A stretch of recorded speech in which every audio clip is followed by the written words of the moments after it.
klarifikasi tadi data yang meleset, maaf Pak Prabowo, angkanya terlalu kecil.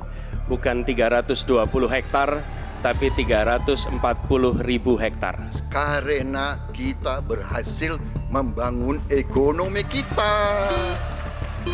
Jadi tidak hanya omon-omon. Calon Presiden nomor urut 1 Anies Baswedan dan calon Presiden nomor urut 2 Prabowo Subianto sempat panas saat debat Capres ketiga pada 7 Januari lalu. Anies dan Prabowo sempat saling serang soal tema pertahanan.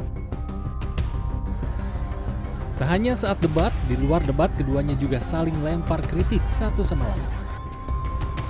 Namun pada acara penguatan anti korupsi untuk penyelenggara negara berintegritas, Paku Integritas KPK Rabu malam, perseteruan Anies dan Prabowo tak lagi terlihat.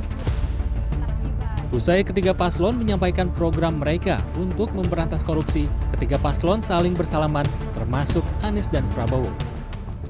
Dalam komitmen pemberantasan korupsi, paslon nomor urut 1 Anies Baswedan dan Muhaimin Iskandar menegaskan akan memberantas korupsi mulai dari pejabat tertinggi negara.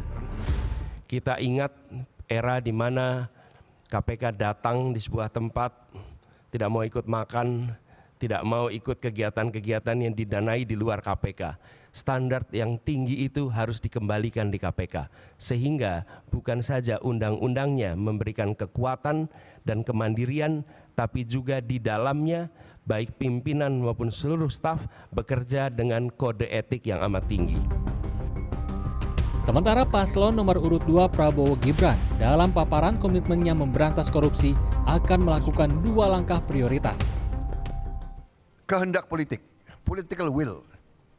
Tadi saya sependapat dengan Pak Anies tadi, harus dari atas. Political will, kehendak politik. Kehendak politik untuk menegakkan pemberantasan korupsi. Dan Ingarso Sungtulodo memberi contoh. Dan Bapak Mahfud MD. Komitmen pemberantasan korupsi juga disampaikan paslon nomor urut 3 Ganjar Pranowo dan Mahfud MD. Di antaranya digitalisasi sistem keuangan, Presiden juga harus tahu asal-usul setiap anggaran pemerintah. Transaksi tunai itu sulit untuk dilacak, maka mesti ada pembatasan. Kalau tidak salah yang 100 juta itu mesti jadi komitmen. E-budgeting, e-planning untuk transparansi dalam birokrasi menjadi sebuah kewajiban. Dan tentu saja transparansi anggaran, transaksi yang jelas asal-usulnya, serta anggaran yang benar-benar harus sampai pelaksana mesti dikontrol dari pemimpin tertinggi. Ketiga paslon rencananya akan bertemu kembali dalam 2 kali debat Capres yang bakal digelar KPU. Tim Liputan CNN Indonesia.